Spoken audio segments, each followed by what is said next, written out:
What's going on, guys? It's Zach here. Bring you guys another fantasy football video. This will be going over my top waiver wire targets ahead of Week 8 of the NFL. We just finished up Week 7, and so that means we're halfway through our regular seasons in fantasy football so far. So hopefully you guys are off to a good start to your NFL seasons, your fantasy football seasons. Hopefully none of you are 0-7, 1-6. If you're 0-7, you're not completely dead, so make sure you keep trying. Generally, rule of thumb, if you get to 7 wins, you got a shot at the playoffs, which means you get 7 losses. So until you hit that 8 loss mark, make sure you keep fighting no matter how bad your record is. And even if you're 7-0, 6-1, just understand that you got to make sure your team gets better and better as the season goes on, so that you're still going to be at your best and peaking when the playoffs come. Because that's really the goal. We want to be the best team for those 3 weeks in the playoffs. Make sure we're actually peaking at the right time. Make sure that we're actually going to, not be that team that wins 11 games during the regular season and then ends up losing the first round of the playoffs. So waivers are one of the best ways to make sure our teams get better every single week. It's a lot of fun. It's a lot of fun sort of getting a deeper dive in a lot of players we don't hear about all that often. And fortunately enough, this week as well, this is a week where we have a lot of players that are actually worth talking about on waivers, despite there not really being any major injuries. Normally, one of the best ways for there to be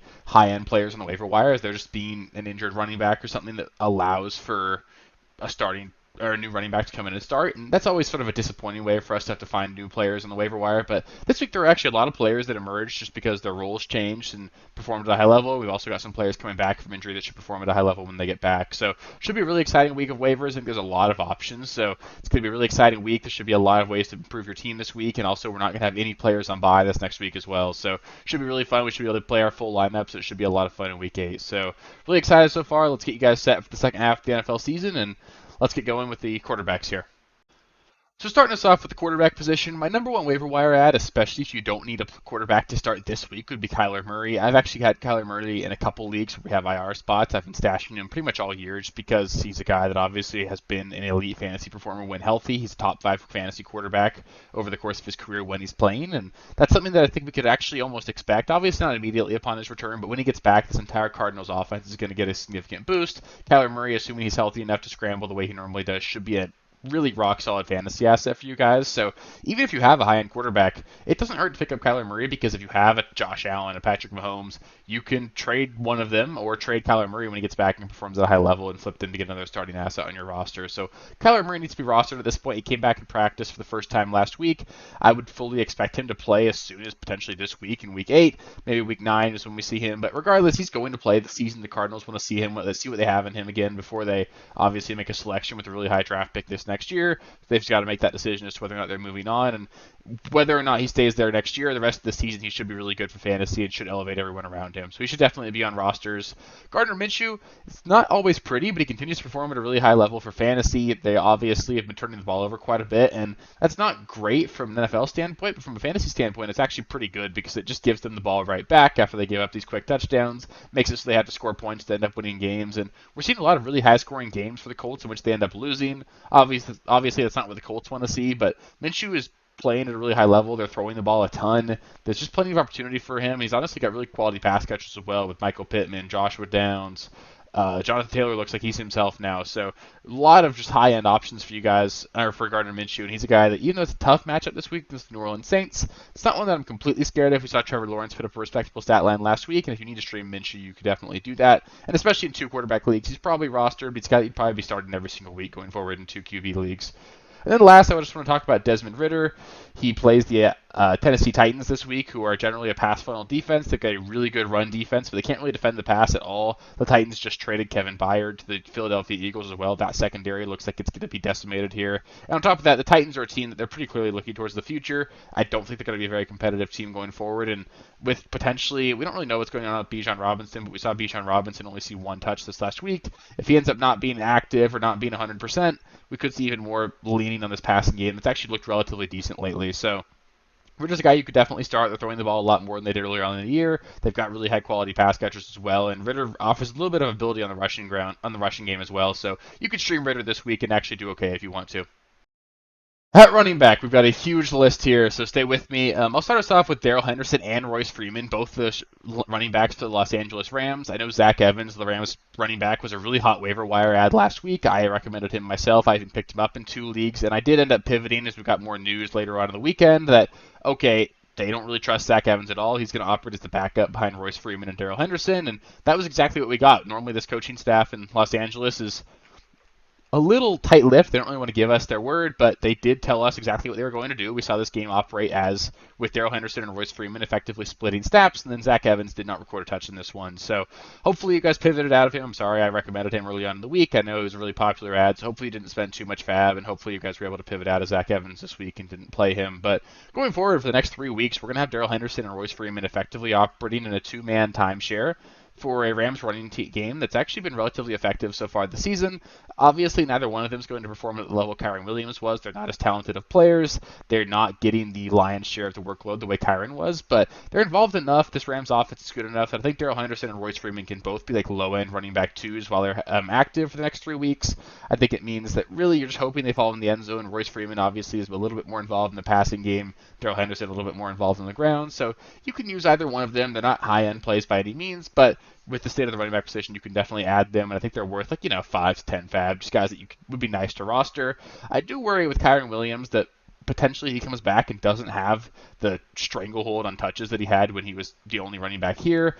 Obviously, Darrell Henderson is someone the Rams are really comfortable with, and Royce Freeman's not horrible either. I just don't think the Rams were really confident and didn't trust any of the running backs on the roster, so that might change. This honestly could hurt Kyren Williams going forward. I've got him in a couple of leagues. I don't think I'm going to do anything about it. I think I got to hold Kyren because you're not going to get much for him trading him right now, but just be wary that maybe kick the tires on if you can extract a lot of value out of Kyren. Maybe wait till he's about to come back. Sell the fact that he could be a high-end RB1 once he's back. I think we could see a situation where maybe things are a little bit hairy for him, but that's something we can worry about down the road. Next running back I want to talk about is going to be Tyjae Spears. I mentioned earlier that the Titans just traded Kevin Byard to the Philadelphia Eagles. This sort of signals to me that the Titans are going to tear it all down. They're 2-4 at this point. They're not a team that's playing to be very competitive going forward, and we could legitimately see them trade Derrick Henry before the trade deadline, which is 8 days from today. I'm recording this on the 23rd, Monday, so we'll see what happens there. But if they do trade Derrick Henry, Tyjae Spears is going to be a workhorse running back in. That's going to make him like a low-end running back 1, high-end running back 2 the rest of the season. They throw the ball to the running back quite a bit. At least Tyjae Spears is a really talented pass catcher. Obviously, this isn't going to be a great offense. You're not going to have a super high ceiling for him, but Spears absolutely needs to be on rosters. He's a guy that you can stream if you need to right now, and we know what that ceiling is if Derrick Henry gets traded. We sort of had a bit of a psych move pulled by the Cardinals this week after everyone spent a bunch of fab on Amari DeMercado, and they just said, oh, nope, Keontae Ingram's the guy. Well, this week, Amari DeMercado was the guy that they wanted to give all the touches to, and honestly, I'm back in. I think we should be spending a little bit of fab on Amari DeMercado. He's very clearly the running back that they trust at this point. He's the better of the running backs between him and Keontae Ingram as well. He looks better. He's better in the passing game. He's the guy that's going to be useful for the next couple of weeks until James Conner comes back, and he needs to be on rosters. I know it feels bad picking up a guy for the second week time in 3 weeks, but he's a talented enough player. He's going to be involved in the offense, and you can definitely do a lot worse than him. So DeMercado is someone that we should be picking up. Chuba Hubbard, he's going to be coming off of his bye. We don't know exactly what the status of Miles Sanders is at this point. We're going to get some practice reports here soon. But if Miles Sanders is inactive, then Chuba Hubbard's actually a must-start, given how good he looked against the Dolphins before the bye. And honestly, Chuba's looked better than Miles Sanders so far this season when they're both healthy. So they both need to be rostered. We can see what happens with the injury front. If they're both active, I don't really want to trust either one of them, although they do have a plus matchup against the Houston Texans this week. So you could find yourself in a spot where you want to play Miles Sanders this week. But either way, I think definitely Chuba needs to be on rosters. After that, we've got Deonta Foreman and Roschon Johnson, so I'll talk about both Chicago Bears here. Foreman obviously had a massive game for himself this week. He had 3 receptions and 3 touchdowns, tying career highs in both. Just a really high-end performance for Deonta Foreman, one that sort of came out of the just as a bit of a surprise. Obviously, we don't view Foreman as a guy that's ever going to put up 3 touchdowns for us, but he's done this a couple years in a row now where he comes in and sort of out of nowhere and performs at a high level when given the opportunity. I do think Deonta Foreman's a talented runner of the football, and if he's going to be given this much opportunity, he can definitely be started while that's going to continue happening. Roschon Johnson is on here as well. I think he's the more talented overall running back between himself and Foreman. He's obviously the much better pass catcher as well, and Foreman actually split snaps this last week. He just obviously dominated from a fantasy standpoint, so there's plenty of snaps to go around for Roschon Johnson as well. Roschon Johnson would obviously get a lot of pass catching work if he can clear concussion protocol, so they both need to be rostered. We could also see a scenario where Roschon Johnson just ends up taking back that starting job because he's the younger, more talented player, and we should just keep an eye on that. Roschon Johnson and Deonta Foreman both need to be on rosters at this point. Then we've got 2 Browns, Kareem Hunt and Pierre Strong.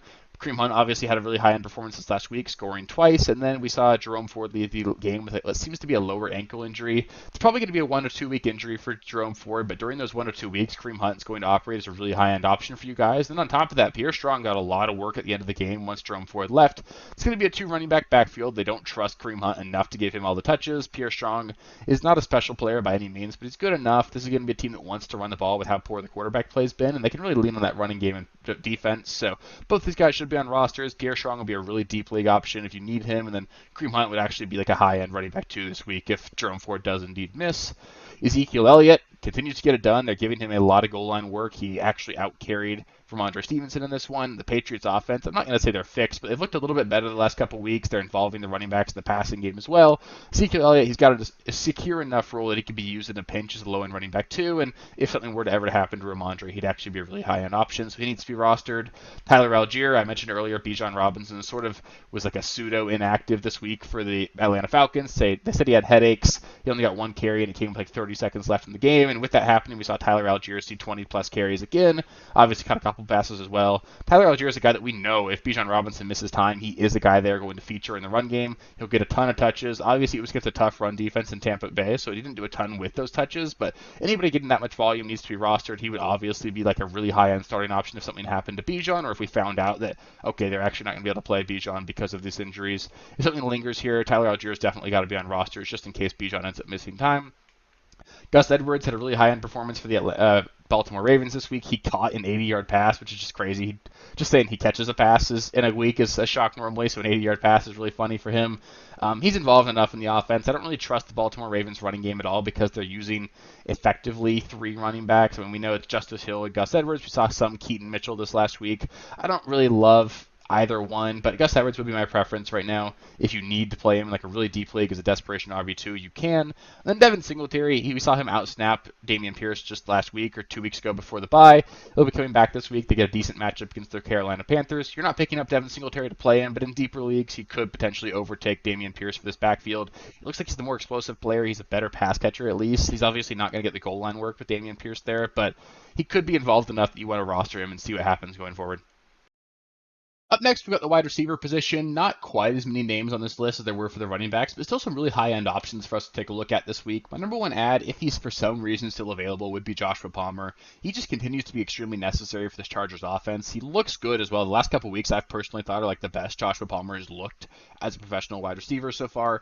He's just making a lot of plays. He looks really talented, and he's super necessary in this offense. He's a number 2 pass catcher in what should be a really high-end offense. We know this Chargers defense is awful as well. They're going to need to put up points if they want to win games. They're 2-4 at this point. I bet they make a coaching change here sooner than later if they lose a couple more games. But that being said, Joshua Palmer is going to get a ton of volume. He's like a solid wide receiver 3 the rest of the season, so he needs to be on rosters. Rashee Rice, we saw the snap share shift a little bit towards him. He had 6 catches for 61 yards and a touchdown this week, so that's great. He continues to get utilized near the goal line. Obviously, we know this offense in Kansas City is extremely explosive. We know it's going to be really high-end performances for them going down the stretch, and if Rashee Rice does get a stranglehold on that wide receiver 1 role, I think he's definitely someone that needs to be on rosters, and if you want to prioritize him over Joshua Palmer, I've got no problem with that. He could easily be the number 1 wide receiver ad here. Hopefully, he's already rostered in your league. Hopefully, you got him already because I've talked about him a couple times, but if you haven't, he needs to be on rosters now. Josh Downs just continues to get it done for the Indianapolis Colts. Clearly the number 2 wide receiver, very involved in the line of scrimmage. It was nice to see him catch a deep bomb pass as well this week. He's just a good player. Gardner Minshew, like I said earlier, he's throwing the ball a ton so far this season. That's going to continue with this defense not performing at a high level. It's going to be really fun rostering Josh Downs the rest of the season, especially in PPR formats. He's going to be super involved. You can almost count on 5 receptions every single week for him, so he's super safe. And if he scores, he's obviously going to have a high-end outing. So Josh Downs needs to be on rosters going forward. Tank Dell, a player that obviously got picked up really early on in the season. We saw him leave a couple weeks ago with a concussion and then miss a game, and then they had their bye week this last week. So it's possible that people had to drop Tank Dell to clear roster spots. Just check your waiver wire for him if he's available. I think he's going to be back this week. They play the Panthers. It's a plus matchup for them. CJ Stroud has obviously looked fantastic, and Tank Dell does need to be on rosters with how talented he is so far. Kendrick Bourne, for the 3rd week out of 7 now, has put up really quality performances last week. Got the job done again this last week, caught 6 passes for over 60 yards, scored a touchdown. Did have a brutal fumble late in the game that could have easily cost them the game. They still came back and won the game, and he didn't leave the field. He played that last series with the team, so they didn't seem to punish him for the fumble. He's very involved for this team. He's clearly the most talented wide receiver, and he should be on rosters as well. And I think he could be like a solid bye week fill-in going forward. Jalen Hyatt, we saw him finally get a little bit more involved with the New York Giants. It's kind of sad to see that this Giants offense really does just look better with Tyrod Taylor. So it could take a step back with Daniel Jones. It's hard to really get a read there, but Daniel Jones should be a more talented quarterback than Tyrod Taylor. Jalen Hyatt is very clearly their most talented deep threat. He does do something special in the football field with how fast he is. So there will be a couple big plays throughout the course of the season. He will break a couple long touchdowns. Sooner or later, he'll take a slant to the house or he'll catch an over-the-top bomb. So Jalen Hyatt could be our rosters. It might be really tough to know which week you want to play him in because I don't really see a world where you can confidently predict that breakout week happening, but he's a talented player. You probably don't want to play him until you see that breakout happen, but the snaps are there right now. Hopefully he gets targeted more, gets more involved in the offense, but in deeper leagues he should be rostered. Jackson Smith-Njigba, we finally saw the breakout happen for him this week. He scored a touchdown, had a really high performance against the Arizona Cardinals. This was a week in which DK Metcalf did miss the game, so we'll see what happens with DK Metcalf's health going forward. I bet he comes back next week. We probably see JSN sort of resort back to being that lower tier flex option, not someone that we're super confident in. They play the Cleveland Browns this next week, which outside of this last week aren't really a great matchup for opposing wide receivers, so I don't think I want to play Jackson Smith-Njigba just yet, but it's really promising to see that high-end performance. He should be on rosters, and if things do sort of turn into a trend here, he's definitely going to be one you're happy you have. Demario Douglas, the rookie wide receiver for the New England Patriots, second wide receiver from them that I'm talking about, had a really high-end performance for the Patriots this last week. He was actually their most targeted wide receiver. He missed the week before with a concussion, but he does seem to be relatively talented. He's on the field quite a bit. I think pretty much they're going to phase out Juju Smith-Schuster. They're going to make this a JSN, a Kendrick Bourne, Devontae Parker, and Demario Douglas offense. So those three players, they're the three wide receivers you want to even look at in New England. And Demario Douglas, with him being a rookie, there's enough of an unknown there that he should probably be on rosters in deeper leagues. And then Michael Wilson obviously didn't do a lot this last week, but with the reports that Kyler Murray could be coming back soon, we could see this Cardinals offense take a step forward. And if that happens, then Michael Wilson could be a beneficiary. So he should be on rosters in deep leagues as well. Up next, we got the tight end position. Actually, a lot of names here. I'll start things off with Taysom Hill, who's just been extremely involved as a pass catcher for them. They utilize him near the goal line as well as a sort of basically a running back that comes in to play quarterback. He might throw a pass every now and then as well. So he's going to get like 3 to 4 rush attempts scripted for him, 1 or 2 pass attempts potentially, and now he's getting some targets. So if that role does change and Juwan Johnson continues to be out for these games, Taysom Hill's a guy that could definitely be played in the tight end position because they're going to utilize him near the goal line in many different ways. They could throw him the ball or hand the ball to him near the goal line. If that happens, Taysom Hill's definitely a guy that you could bank on to score a touchdown and just hope that works out. They've got a decent matchup this week as well against the Colts, so you could do a lot worse than Taysom Hill at tight end right now. Dalton Kincaid, we sort of finally saw the breakout happen for him this last week. They do play a relatively soft pass defense against Tampa Bay this next week, so we could see Dalton Kincaid sort of finally start breaking out. This Bills offense really needs to find something that's working for them. They've struggled so far this season. They're 4-3. They only lost 3 games all year last season, so they're obviously struggling right now. They'll probably want to find ways to get the ball out of Josh Allen's hands a little bit quicker, just given that he hasn't really been able to get the pass protection the last couple of weeks. That's why we're seeing Gabe Davis struggle, because he's normally targeted down the field. They can't hold the ball long enough to get the ball to him, so they want to do some more short and intermediary stuff in the passing game. Dalton Kincaid could easily be a beneficiary there. Logan Thomas continues to get it done. He had 4 for 51 this last week. Obviously not special, but he is involved in this Commanders offense. You can continue to stream him and just take some points, because sometimes some points is all you really want to get out of your tight end. Dalton Schultz really started to look good the last 2 weeks before the Texans bye. They come back this week and play the Carolina Panthers. Dalton Schultz is involved in the offense. Obviously, with Tank Dell coming back, it probably won't be as involved, but you saw them feature him near the goal line 2 weeks ago as well. He could be a featured red zone threat for them, and he's actually a talented player. We know that from his time in Dallas, so Schultz could be rostered for sure.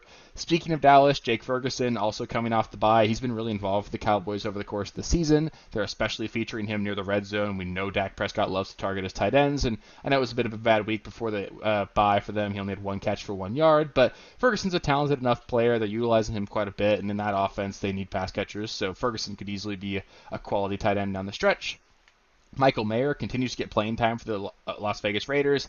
Didn't really pan out for him this last week. He only caught 2 passes, but if you watched any of that game or even saw the box score, you know Brian Hoyer was absolutely abysmal. They started the game really force-feeding Devontae Adams as well. Devontae Adams got the first 7 targets of the game, so sort of a tough situation for Mayer to perform at a high level. Hoyer looked awful, but this next week we should get Jimmy Garoppolo back. They play the Detroit Lions, who just got absolutely carved up by the Baltimore Ravens and also allowed 2 touchdowns to the Ravens tight end Mark Andrews. Mayer could be a guy that you want to stream this week, although I don't love it, but him being a rookie tight end, getting that involved in the offense, he's someone you could trust, and even if you don't want to play him this week, we could see him emerge going forward. Then lastly, Gerald Everett scored a touchdown for the 2nd straight week. This Los Angeles Chargers offense just needs pass catchers right now without Mike Williams. They sort of haven't really clicked just yet. Obviously, Keenan Allen's a huge part of that offense. Joshua Palmer's involved. Eckler's involved. Quentin Johnson hasn't really got involved. But Gerald Everett's someone they trust. He's an explosive player. He did get banged up a little bit, so keep an eye on his injury status, but it doesn't seem like it's going to be serious. If Gerald Everett is in their lineups and active on their roster going forward, he's a talented enough player, and it should be an explosive offense, so Gerald Everett could be a quality add as well. And last but not least, we've got some defensive options. I don't know how much you want to take my advice here. I started the Detroit Lions in 2 of my leagues this last week, so that obviously didn't go great, so take that with a grain of salt. But speaking of the Detroit Lions, I'm going to risk it all here and recommend them to start again this next week. They play the Las Vegas Raiders, who obviously looked absolutely abysmal this last week against the Chicago Bears. I know we'll probably get Jimmy Garoppolo back, but Jimmy Garoppolo is not someone that I really view as like a scary quarterback. It's not someone that really scares me. Aiden Hutchinson should easily generate pressure against this team. Jimmy Garoppolo is mistake prone as well, so I think there's going to be a lot of opportunity for this Lions team to get back on track on defense, probably force a couple sacks, maybe get a strip sack, maybe get an interception. Lots of opportunities for Detroit there. The Atlanta Falcons are another high quality option if you want to play it a little bit safer. They'll play the Tennessee Titans this next week, who will be without Ryan Tannehill. We know Malik Willis holds onto the ball too long. There should be a lot of opportunities for sacks in that game for the Falcons. The New York Jets play the New York Giants this next week, coming off of a bye. The New York Jets defense may have been dropped in your league, so they should be definitely rostered going forward. They're high on defense, playing a really bad offense here, so the Jets are a great add. And then the Kansas City Chiefs maybe got dropped in your league as well after having to play the Chargers. The Chiefs defense is just legit. They're a really good defense. They play the Denver Broncos this next week, who allow the Kansas City Chiefs to just absolutely carve them up just 2 weeks ago. The Chiefs had like 6 sacks, 2 interceptions, forced fumble. They're a really good defense. The Broncos aren't a scary enough offense that I want to shy away. So if the Chiefs defense got dropped in your league because they were playing the Chargers this last week, you could definitely be targeting them as an option. So that'll do it for this week's video of Week 8 waiver wire targets. Up next, I'll be going over my top trade targets. I'll go over players that I'm looking to buy low and then players that I'm looking to sell high on. So as always, if you guys have any specific waiver wire targets, any specific add or drop questions that you want to ask me, let me know in the comments. I'm happy to help you out there. Any specific fab questions as well, I'm happy to help you out. I try to not really talk about fab too much in these videos just because I think it's so league specific. It comes down to your roster, comes down to your league size, comes down to how much fab you have left, comes down to who your opponent is, all these little nuances. So if you have any specific fab questions, I'm happy to help you guys out, but try and give you as much information as possible. It can really help me give you the most informed decision as well. So I want to make sure I can help you guys out with that, but that's why I don't just give you guys generalized fab suggestions, because I don't find they're all that useful. If you want to make sure that you guys get access to the trade video that'll come out tomorrow, there will be 2 of them. Then I'll do the Thursday night primer Thursday morning, and then you guys will get the start sit video that'll come out Saturday morning. All you got to do is subscribe to the channel. That way you'll get access when all these videos come out. You'll get notifications if you just click the notification bell, and then you'll also get a notification when I go live Sunday morning, 1 hour before the games kick off, and go over last minute start sit questions, last minute injury updates, and make sure that you guys stay as informed as possible before the games kick off. So thank you guys so much for watching these videos. If you haven't already, please do subscribe to the channel. We're at like 890 subscribers. I would love to hit 1,000 by the end of the NFL season. That's about 10 per week. If you haven't already, just subscribe. I know a lot of you guys watch these videos and you haven't subscribed yet. So if that's you, just give it a subscribe. You watched this far, you should be subscribed anyway. As always, too, if you watched this far, please do give the video a thumbs up. It means hopefully it helped you out, and hopefully you can just help me out a little bit and help me with the algorithm there. So thank you guys so much for watching the video, and I'll catch you next time. Thank you guys for watching. If you haven't already, please be sure to subscribe to the channel, like the video, check out these other videos here if you haven't. If you want more content, please feel free to follow me on Twitter at RealSteelFFB. I'll be more active on there as the season goes on. Thanks. Catch you later.